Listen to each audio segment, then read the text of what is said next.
Welcome, and follow me the SHARP Aquos S2, and today I will show you how to change the language of the device. So to start off, we will want to open up the settings app. For me it's located on the second page, as you can see right here, or you can also pull down the notification panel and it's gonna be always here as this little gear icon. So once you tap on it, you go straight to the settings, and from here we want to scroll down to other settings right here, and then choose language and input right here, and then at the top you'll have languages. So tap on it and then tap on add a language,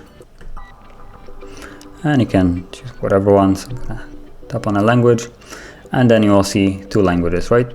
So to change it, you just want to grab the language now and drag it to first position, and as you can see, the device language has been changed. So if I go back, it's in the different language. And once again, if you want to undo it, you can just go back here and put the English above. So that's basically how you would add a language, or add and change it as well. And if you found this video helpful, don't forget to hit like, subscribe, and thanks for watching.